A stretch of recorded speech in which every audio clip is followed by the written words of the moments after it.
हमारा जो pressure belt है या टेम्परेचर बेल्ट है, ये सब आपको समझ में आएगा। हवा कैसे घूमता है ये सब पता चल जाएगा। आज हम लोग बस इतना डिस्कस कर लेते हैं कि ये हवाएं कैसे चलती हैं या ये प्रेशर बेल्ट कैसे बनता है, इतना पढ़ लेंगे। फिर आगे कल इंडियन क्लाइमेटोलॉजी हम लोग देखेंगे, समझिए होता क्या है। ठीक है, जहां नहीं समझ में आएगा वहां आप लोग क्वेश्चन कीजिएगा, ठीक है ना। ये देखिए हमारा ये पृथ्वी है, इसमें ऊपर में नॉर्थ पोल, नीचे साउथ पोल। ठीक है, एक सेकेंड, ये नॉर्थ पोल ये साउथ पोल, उसके साथ यहाँ बीच में इक्वेटर। इक्वेटर मतलब 0 डिग्री। अब याद कीजिए, हम लोग पढ़े थे ITCZ के बारे में, किन्हीं को याद है ITCZ क्या था? बात कर चुके हैं हम लोग इसके बारे में। लो कोई? प्रेशर बेल्ट था सर। जी, लो प्रेशर बेल्ट था। Intertropical convergence zone. जी, इसका नाम है इंटर ट्रॉपिकल कन्वर्जेंस जोन, यानी ये जरूर कहीं ना कहीं ट्रॉपिकल क्षेत्र में पड़ता होगा। पहले ट्रॉपिकल क्षेत्र क्या होता है वो समझ लीजिए। यहाँ से यहाँ तक, मतलब वैसा इलाका जहाँ पे सूर्य का रोशनी ओवरहेड डायरेक्ट पड़ता हो, ठीक है, इसको जो है हम लोग ट्रॉपिकल क्षेत्र कहते हैं। ठीक है, ये क्षेत्र हमारा ट्रॉपिक्स कहलाता है। 0 डिग्री से 30 डिग्री, यहाँ भी 30 डिग्री। हम लोग 23.5 डिग्री पढ़ते हैं, लेकिन जोग्राफर्स जो हैं ये 30 डिग्री के आसपास चीजों को मानते हैं, ठीक है, ताकि इजिली समझ में आए। तो याद रखिएगा, 30 डिग्री नॉर्थ से लेकर 30 डिग्री साउथ तक के बीच का जो क्षेत्र होता है ना, ये ट्रॉपिकल क्षेत्र कहलाता है। ठीक है, ट्रॉपिकल, यहाँ पे सूर्य की रोशनी डायरेक्ट पड़ती है। उसके बाद एक ये स्थिति होती है 60 डिग्री के आसपास, और नीचे भी 60, 60 नॉर्थ और 60 साउथ। इस क्षेत्र को क्या कहते हैं बताइए? इसको टेम्परेट, टेम्परेट। टेम्परेट जोन कहते हैं, टेम्परेट। ये इसके बनिस्पत में ठंडा होता है। ठीक है, अब इससे समझिए, हम लोग अभी प्रेशर बेल्ट समझने की कोशिश करते हैं। प्रेशर बेल्ट में हम लोग क्या बात किए थे कि सूर्य की रोशनी जहां सबसे मतलब हीट जहां पे ज्यादा होगा वहां पे प्रेशर कम होगा। ठीक है, अब सोचिए कि सूरज जो है ये 0 डिग्री के ऊपर रहता है ज्यादातर समय, तो इसका धूप, इसका जो लाइट है, इसका जो हीट है, ये भी सबसे ज्यादा कहाँ पड़ेगा? ये 0 डिग्री पे ही पड़ेगा ना। तो इस वजह से जो ये 0 डिग्री का इलाका है, ये सारा इलाका, यहाँ पे क्या होता है, यहाँ की जो हवाएं हैं ये हो जाती हैं गर्म। ठीक है, क्यों गर्म हो रही हैं? क्योंकि ये सूर्य की रोशनी जो है इन क्षेत्र की हवाओं को क्या कर रहा है, इस क्षेत्र को गर्म कर दे रहा है। अब कोई भी चीज जब गर्म होती है ना तो ये उठती है। जैसे आप हीलियम वाला बलून देख लीजिए। ठीक है, बलून में जब गर्म हवा भरते हैं तो बलून क्या होता है, नीचे जाता है कि ऊपर जाता है? ऊपर। ऊपर, बिल्कुल। तो ये सूर्य के कारण जब ये इक्वेटर के आसपास का क्षेत्र गर्म होता है तो यहाँ की हवाएं ऊपर की तरफ उठने लगती हैं। ठीक है, और जैसे ही ये हवाएं उठेंगी तो ये उठ के कहाँ चली जाती हैं, ऐसे ऊपर की तरफ उठ रही हैं। अब ऊपर कहाँ जाएगी वो हम लोग थोड़ी देर में बात करेंगे, बस समझ लीजिए कि उठ गई। अब ये इस क्षेत्र का जो हवा है ना यहाँ पे, ये सारा उठ के कहाँ चला गया है, ऊपर चला गया है, क्योंकि ये गर्म हो गया था। जैसे ही ये हवा ऊपर उठा तो ये क्षेत्र जो है ना खाली हो जाता है। ठीक है, यहाँ की हवाएं ऊपर उठ गई हैं, इस वजह से इस क्षेत्र की हवाओं को, ये एरिया खाली हो गया, इसको भरने के लिए क्या होता है, ये 30 डिग्री वाले क्षेत्र से दोनों तरफ से हवाएं आकर मिलती हैं एक जगह। ठीक है, क्यों मिलती हैं? इस क्षेत्र की हवाओं को भरने के लिए, क्योंकि ये हवा उठ गया है। ठीक है, इसको भरने के लिए दोनों तरफ से हवा आती है और यहाँ आकर मिल जाती है। जहां पे ये हवाएं दोनों आकर मिलती है, इस क्षेत्र को ही ट्रॉपिकल कन्वर्जेंस जोन कहते हैं।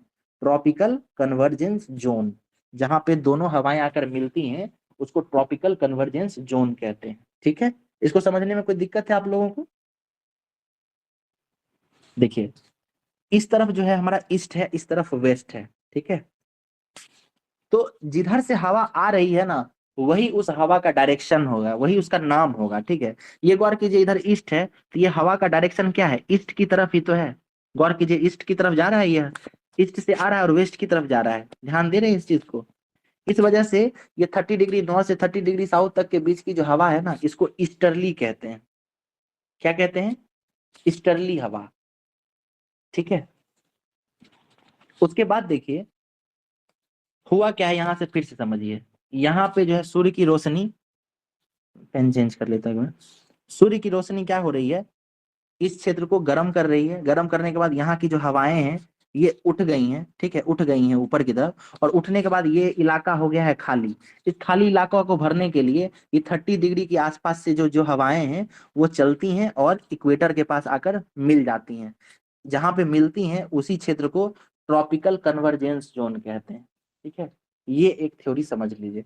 और इस जगह पे जो हवा है वो चूंकि ईस्ट साइड से बहते हुए आ रही है, इसलिए इसको ईस्टर्लीज भी कहते हैं। पूछता है 30 डिग्री से नॉर्थ से लेकर 30 डिग्री साउथ तक जो हवा चलती है उसका डायरेक्शन क्या है, तो आप क्या बताएंगे? इस क्षेत्र में ईस्टर्लीज है, ईस्टर्ली। ठीक है। अब आगे देखिए हम लोग वेस्टर्लीज की बात करते हैं। ये वेस्टर्ली क्या होता है समझिए। पहले ये देखिए कि ये जो हवा ऊपर की ओर उठा ना यहाँ पे, ये हवा उठने के बाद क्या होता है, यहाँ से उठकर और गिरता है फिर 30 डिग्री ऊपर से, यहाँ से भी उठता है और यहाँ 30 डिग्री पे आकर गिर जाता है। ये जो है एक सेल का निर्माण करता है। इस सेल का नाम क्या होता है बताइए? हेडली। पूछ- इसको पूछता है, ये है हेडली सेल।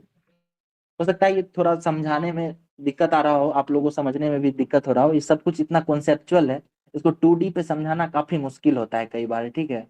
और यहाँ तो हम सिर्फ बोल रहे हैं और पेन चला रहे हैं, तो हो सकता है समझने में दिक्कत हो, बट हम कोशिश करेंगे। आप लोग क्वेश्चन पूछ सकते हैं, जो भी क्वेश्चन हो आपका, अगर नहीं समझ में आ रहा हो, कोई भी चीज आप मिस कर रहे हो तो आप पूछ सकते हैं। मैं कोशिश करूंगा समझा समझा के आपको ये कॉन्सेप्ट दूं।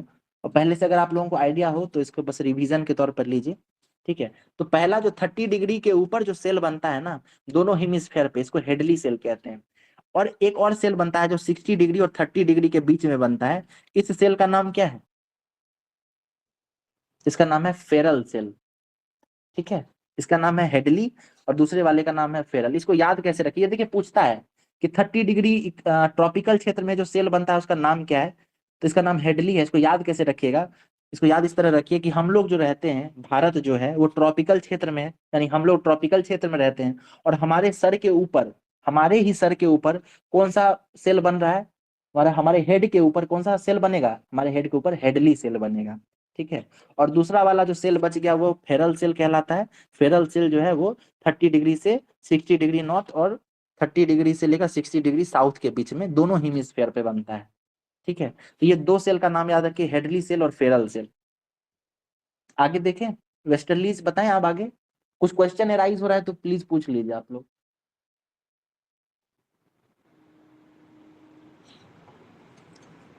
आगे चलें। जी सर। ओके। अब देखिए, क्योंकि यहाँ से जो ये हवा नीचे की ओर गिरा है, ठीक है, तो ये हवा नीचे गिरने के बाद क्या होगा? ये हवा ही कुछ इधर की तरफ आएगा और कुछ इधर की तरफ जाएगा, ऐसे, ठीक है। यानी इसी क्षेत्र से हवा इधर की तरफ भी आता है और इधर की तरफ भी जाता है, दोनों तरफ जाता है। हम डायरेक्शन वगैरह भी याद करने की कोशिश करेंगे कि नॉर्थ हेमिस्फेयर में किधर किधर हवाएं चलती हैं, ठीक है। देखिए इसको ना बहुत आसानी से आप लोगों को कुछ फैक्चुअल क्वेश्चन जहां से पूछा जाता है ना, हम डायरेक्ट वो भी बता सकते हैं, ठीक है। सिंपली समझिए, ये हमारा अर्थ है, ठीक है। और इसमें जो है ऊपर वाला हेमिस्फेयर नॉर्थ हेमिस्फेयर कराता है, नीचे वाला साउथ हेमिस्फेयर, ठीक है। अब जो है ना क्वेश्चन क्या बनता है ये समझिए। क्वेश्चन पूछेगा कि नॉर्थ हेमिस्फेयर में हवा का डायरेक्शन क्या रहता है, क्लॉकवाइज रहता है कि एंटी क्लॉकवाइज रहता है, ठीक है। बताइए कोई आदमी, हवा का डायरेक्शन क्या होता है घूमने का? नॉर्थ हेमिस्फेयर में कैसे हवाएं घूमेंगी और साउथ हेमिस्फेयर में? नॉर्थ में एंटी क्लॉकवाइज। देखिए इसको ना इस तरीके से मैं आपको याद करने का एक तरीका बताता हूँ। एन लिख दीजिए, ठीक है, एन, और एन का ही डंटी घुमा कर इस तरीके से कर दीजिए। अब ये जो डायरेक्शन बनेगा ना, यही नॉर्दर्न हेमिस्फेयर में हवा का डायरेक्शन होगा। यानी कैसे बन रहा है ये इस तरीके से ऐसे बन रहा है, ऐसे, इस तरीके से। आप सोचिए घड़ी कैसे चलता है, इस तरीके से चलता है, ऐसे तो नहीं चलता है। यानी ये एंटी क्लॉकवाइज हो गया, एंटी क्लॉक। ठीक है। साउथ हेमिस्फेयर में क्या, एस को आगे बढ़ा दीजिए, इसको इस तरीके से, यानी हवा कैसे चल रहा है, ऐसे, इस तरीके से।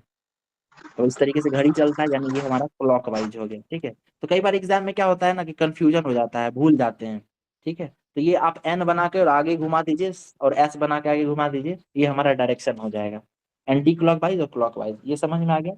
उसके बाद देखिए एक क्वेश्चन और बनता है कि हवा जो है, ये आप सर्कुलर मोशन बताए, क्लॉकवाइज और एंटी क्लॉकवाइज। अब कई बार पूछता है कि हवा जो है नॉर्दर्न हेमिस्फेयर में इस तरीके से अगर परपेंडिकुलर चल रही है तो इसका डायरेक्शन इधर की तरफ होगा कि इधर की तरफ, कौन सा होगा बताइए? नॉर्दर्न हेमिस्फेयर में हवा किस तरफ मुड़ेगी? राइट।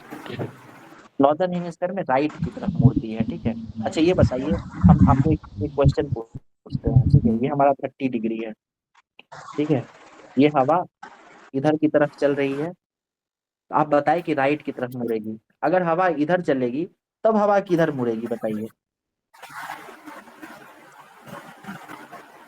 ये भी नॉर्दर्न हेमिस्फीयर में ही है, तो हवा अगर ये भी नीचे की तरफ बह राइट। रही, इधर कहाँ मुड़ेगी? इधर भी राइट ही मुड़ेगी कि लेफ्ट मुड़ जाएगी? एक लेफ्ट राइट, चले नॉर्दर्न राइट हेमिस्फीयर तब में उसका राइट। हो जाएगा। देखिए, नॉर्दर्न नॉर्दर्न हेमिस्फीयर है ना, उसमें हवा कहीं से भी आए वो घूमेगा राइट ही, ठीक है। हवा हमेशा राइट घूमेगा। अब ये हवा घूमने का डायरेक्शन कैसे निर्धारित करेंगे ये समझिए। ये मान के चलिए 30 डिग्री का लाइन है, हवा चल रही है ऐसे स्ट्रेट अभी सीधा। अब ये जब इधर की तरफ जा रही है ना, तो ये अपने राइट की तरफ घूमेगी। इसका लेफ्ट इधर है, इसका राइट इधर है, यानी हवा किधर मुड़ जाएगी? इधर की तरफ, ठीक है। अब सोचिए, ये नॉर्थ हेमिस्फीयर का ही बात कर रहे हैं, हवा इधर की तरफ चल रही है, दक्षिण की तरफ, ठीक है। अब हवा किधर मुड़ेगी? अभी भी राइट में ही मुड़ेगी। अब इसका राइट निर्धारित कीजिए, इधर की तरफ हेड फेस को कीजिए आगे, और लेफ्ट हैंड राइट हैंड खड़ा करके देखिए, तो आपको इधर राइट और इधर लेफ्ट मिलेगा। अब ये हवा जो है इधर जो सीधा बहा है, वो चूंकि इधर की तरफ मुड़ जाएगा, ठीक है। तो हवा हमेशा जो है नॉर्दर्न हेमिस्फीयर में कैसे मुड़ता है? राइट वर्ड, ठीक है। और यही अगर हम लोग साउदर्न हेमिस्फीयर में चले जाएंगे तो हवा कैसे मुड़ेगा? लेफ्ट वर्ड मुड़ जाएगा, इधर लेफ्ट। मुड़ेगा और इसमें इधर मुड़ जाएगा ऐसे, ठीक है। ये दो तीन चीजें, क्लॉकवाइज एंटी क्लॉकवाइज वाला याद रखिएगा, और लेफ्ट हैंड लेफ्ट साइड मुड़ता है कि राइट साइड, ये याद रखिएगा, ठीक है। ये दो तीन चीज है, इसको सर ध्यान उत्तरी रखिएगा। जी बोलिए, उत्तरी गोलार्ध। उत्तरी गोलार्ध में एंटी एंटी क्लॉकवाइज और राइट हैंड साइड चलेगी।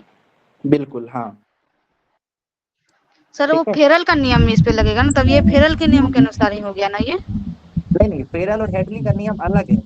अभी जो हम लोग बढ़ रहे हैं ना लेफ्ट राइट वाला, ये क्रोलिस नियम है, ठीक है। क्रोलिस फोर्स इस पे काम करता है, ठीक है। सर ये कोरोलिस, हाँ कोरोलिस बल मतलब फोर्स है, लेकिन वो भी जी तो फेरल का नियम का पालन ही करते हैं ना, कि ऊपर में जो हवा जो चलती है जी तो राइट हैंड साइड, और लेफ्ट नीचे में चलती हैं तो लेफ्ट हैंड साइड जी, फेरल के नियम के अनुसार और कोरोलिस बल का पालन करती हैं। बिल्कुल ठीक, ठीक है, ठीक है। आप याद ये रखिएगा, हेडली सेल और फेरल सेल बनता कहाँ है, ठीक है ना। ये बताइए 30 डिग्री, 0 डिग्री से 30 डिग्री के बीच में कौन सा सेल बनता है ऊपर?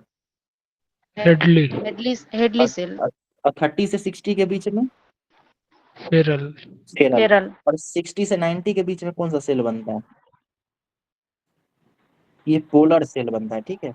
पोल के ऊपर है ना, तो ये पोलर सेल हो गया, ठीक है। ये हमारा हो गया फेरल, और ये हमारा हो गया हेडली, ठीक है। ये तीन चीज है।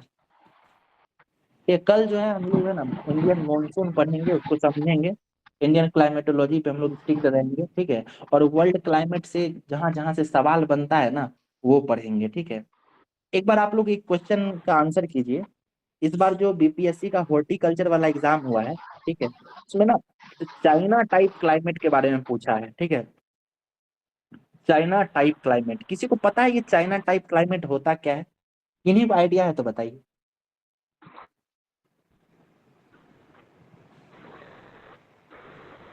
नहीं मालूम है? मेडिटेरेनियन टाइप क्लाइमेट किसी को पता है बताइए, नाम सुने ये सब? Mediterranean type climate, China type climate, Natal type climate, gulf type climate, China, उसके बाद ये ब्रिटिश टाइप क्लाइमेट होता है। नहीं सुने हैं क्या ये सब? एक भी नाम बताइए। सुना हुआ है सर। सुने हैं? ये सारी चीजें जो ना, तो सोचिए ये चाइना टाइप क्लाइमेट के बारे में बीपीएससी पूछ दिया है। और हमारा 70th बीपीएससी होगा ना, तो उसमें भी जरूर कुछ ना कुछ पूछेगा। तो आप लोग जो भी सोर्स यूज कर रहे हैं, बुक वगैरह, उसमें ये सब ढूंढ के पढ़िए, समझिए इसको है क्या। चाइना टाइप क्लाइमेट क्या है, मेडिटेरेनियन टाइप क्लाइमेट क्या है। एक बार जब आप लोग खुद भी पढ़ के रखेंगे ना, तो हमको इजी होगा समझाने के लिए। हम प्लान करके आए थे आज आप लोगों को ये सब चीज बताएंगे, लेकिन जब हम सोच रहे थे कैसे पढ़ाएंगे, तभी मेरे दिमाग में आया था कि 2 डायमेंशन में है ना, ऑडियो पे पढ़ाना काफी मुश्किल होगा, है ना। ये सारी चीजें मतलब ये इमेजिनरी हैं, ये सारी चीजें है ना, जब तक सामने से प्रत्यक्ष रूप से कोई नहीं बताए तो बहुत दिक्कत होता है कई बार, ठीक है। इसमें यही में अगर हम लोग कुछ एनिमेशन वगैरह यूज करते हैं तो ये समझाना काफी आसान होता है। यहाँ पे जो है पेन पेपर पे इसको समझाना थोड़ा मुश्किल होता है, वो भी वर्चुअल रूप से। अगर आप लोग सामने रहते तो हाथ वगैरह का यूज करके हम कोई 3D कुछ क्रिएट कर सकते थे, बट यहाँ पे समझाना थोड़ा मुश्किल होता है। हम कोशिश तो करेंगे समझाने का, लेकिन शायद सब कुछ ना जाए जैसे मैं सोच पा रहा हूँ, है ना। ये थोड़ा सा दिक्कत हो जाता है यहाँ पे। कल आप लोग है ना ये प्रेशर बेल्ट वगैरह पढ़ के आइएगा, ठीक है। चलिए एक क्वेश्चन हम और एराइज करते हैं, वो लास्ट है, उसके बाद आप लोग घर मतलब बंद कर सकते हैं क्लास, ठीक है। ये हमारा अर्थ है। आप लोग माइक ऑन कर लीजिए।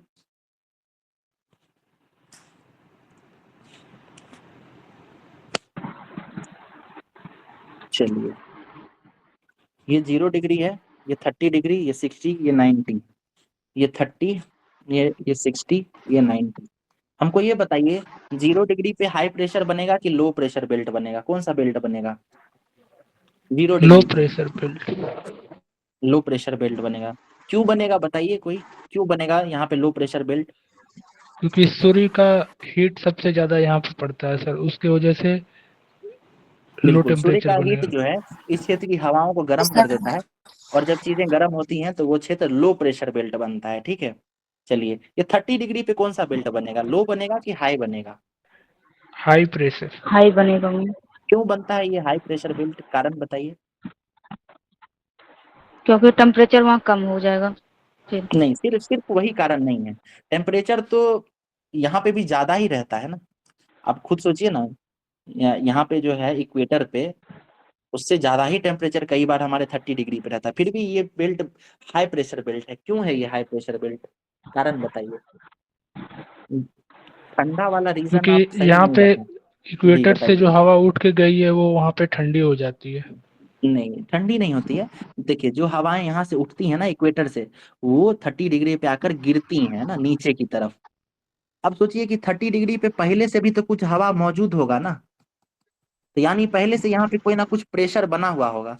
अब यहाँ पे से और हवाएं यहाँ पे नीचे आ रही हैं, गिर रही हैं, तो पहले से भरे हुए डब्बे में अगर और आप कुछ और भर देंगे तो वहां प्रेशर क्या होगा, बढ़ जाएगा ना। एक रूम है, उसमें पहले से 20 आदमी मौजूद है, रूम भरा हुआ है, उसमें आप 20 आदमी और ढकेल देंगे तो क्या होगा, प्रेशर बढ़ जाएगा ना उस रूम का।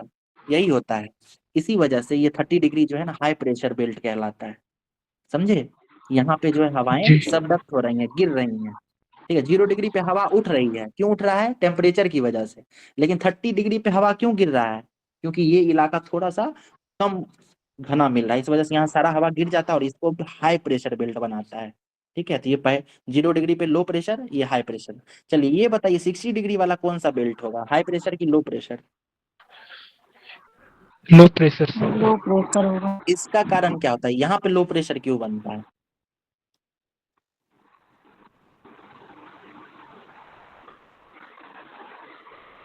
बताइए। अच्छा पहले ये बताइए 90 डिग्री पे क्या होगा, 90 डिग्री पे वहाँ पे हाई प्रेशर होगा। क्यों होता है यहाँ पे हाई प्रेशर? यहाँ पे थर्मल वाला रीजन है, ठीक है। यहाँ पे बहुत ज्यादा ठंडा होता है 90 डिग्री पे, पोलर एरिया है ना, यहाँ पे 6 महीना तक सूर्य नहीं निकलता है, तो इलाका जो है बहुत ठंडा होता है।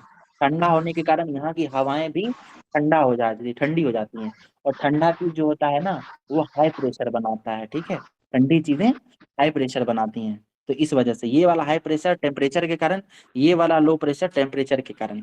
ये वाला हाई प्रेशर क्यों, क्योंकि सारी हवाएं यहाँ नीचे की ओर गिर रही हैं। और ये वाला लो प्रेशर क्यों, क्योंकि यहाँ की जो हवाएं हैं इस जगह की, ये कहाँ जा रही हैं, थोड़ी पोल की तरफ जा रही हैं, और थोड़ी ये 30 डिग्री की तरफ जा रही हैं। इस वजह से ये इलाका हो जाता है खाली, ठीक है।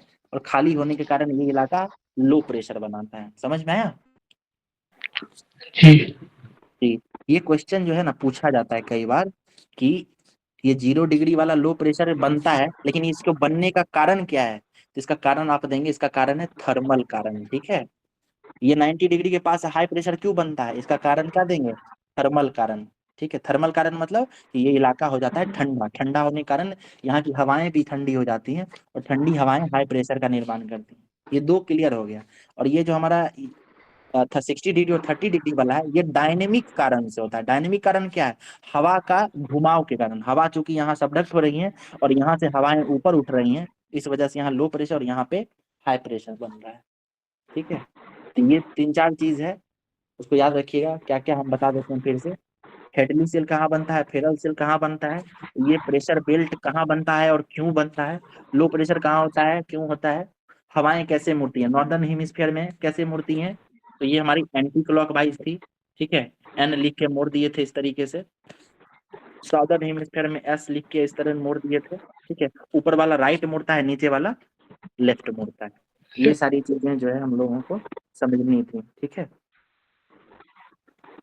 तो आज का क्लास जो है यही खत्म करते हैं। कल इंडियन क्लाइमेट जो है ना, इंडियन क्लाइमेटोलॉजी, उसको पढ़ के खत्म कर देंगे। मॉनसून वगैरह है, 4 प्रकार का क्लाइमेट है, तो उसको बस रीडिंग लगाएंगे और खत्म हो जाएगा। मॉनसून का थोड़ा फेनोमेनन देखेंगे, हवाएं कैसे मुड़ जाती हैं भारत की तरफ, बस इसको देखेंगे, इंडियन क्लाइमेट खत्म हो जाएगा। ठीक है, उसके बाद सॉइल वगैरह देख के मिनरल्स पे आ जाएंगे। ठीक है, आज का क्लास खत्म करें। कोई क्वेश्चन वगैरह आप लोगों का तो पूछ सकते हैं।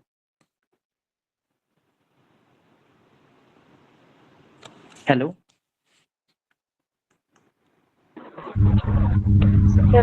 90 पे क्या बोले, थर्मल थर्मल रीजन है इनका, और यहाँ 0 पे थर्मल रीजन है। बिल्कुल, वो दोनों जो है ना, तो सूर्य की गर्मी और ठंडा होने के कारण वहां पे जो है लो प्रेशर और और हाई ये प्रेशर बनता है। 60 और इस पे 30 पे ये दोनों डायनेमिक कारण है, हवाओं के उठने और गिरने से बनता है वो। ठीक है, और हेडली सेल और फेरल सेल भी याद रखिएगा। ठीक है, हाँ, क्लॉकवाइज एंटी क्लॉकवाइज भी याद रखिएगा। ठीक है, और राइट हैंड और लेफ्ट हैंड हवा किधर मुड़ती है ये भी याद रखिएगा। ये 3-4 चीज याद रखेंगे तो आपका क्वेश्चन बन जाएगा। ठीक है ना। सर इक्वेटर पे कोरियोलिस फोर्स 0 होता है क्या? जी जी, इक्वेटर पे कम होता है, एकदम 0 होता है वहां पे। ठीक है, डोलड्रम क्या होता है, डोलड्रम बताइए, डोलड्रम जोन क्या है? लहर नहीं, देखिए क्या होता है ना, हवा उठता है वहां पे, तो जहां कहीं पे भी हवा ऊपर जाता है ना, वो इलाका एकदम शांत हो जाता है। ठीक है, इस वजह से वहां पे ना किसी प्रकार अभी तो बताइए, ये क्रोलिस फोर्स तो वहां काम करता ही नहीं है, और क्रोलिस फोर्स भी नहीं काम करता है, और वहां पे कोई किसी प्रकार का तूफान नहीं आता है ना, बारिश नहीं होती है, इस वजह से वो एकदम शांत इलाका होता है। लहरें भी वहां पे ज्यादा नहीं उठती हैं, इस वजह से उसको डोलड्रम कहते हैं। ठीक है। तो 5 ठीक डिग्री है, ऊपर 5 डिग्री नीचे है ना। बिल्कुल 5 डिग्री ऊपर 5 डिग्री नीचे। ठीक है, क्वेश्चन किस तरह राइज होगा इसमें? अभी तो मैं बताया ना आपको, पहले तो यही पूछ देगा कि हवाएं ईस्टर्लीज कहाँ पे चलती हैं, वेस्टर्लीज कहाँ पे चलती हैं। ठीक है, हवा का डायरेक्शन कहाँ, नॉर्दर्न हेमिस्फीयर में एंटी क्लॉकवाइज होगा कि क्लॉकवाइज होगा, यही पूछ देता है। ठीक है, उसके बाद अभी प्रेशर बेल्ट के बारे में पढ़े कि 0 डिग्री पे लो प्रेशर बेल्ट क्यों बनता है, तो कारण आप समझ गए अभी, है ना। 30 डिग्री पे क्यों बनता है ये पूछता है। फिर आपको डिग्री दे देगा, पूछेगा फेरल सेल कहाँ होता है और हेडली सेल कहाँ पे होता है, ये सारी चीजें हैं। ठीक है, ये जो क्लाइमेटोलॉजी है ना, काफी कॉन्सेप्चुअल है। ठीक है, आप लोग कोशिश कीजिएगा कि कोई बुक हो अगर आपके पास क्लास 11th वगैरह का, या अन्य कोई भी आप जो पढ़ रहे हो। ठीक है, वो वन लाइनर वाले में आपको ये सारी चीजें नहीं मिलेंगी, इसके लिए आपको थोड़ा डिटेल में देखना पड़ेगा। तो इसको आप एक बार रीडिंग लगा लीजिएगा, तो ये सारी चीजें जो है क्लियर हो जाएंगे। ठीक है।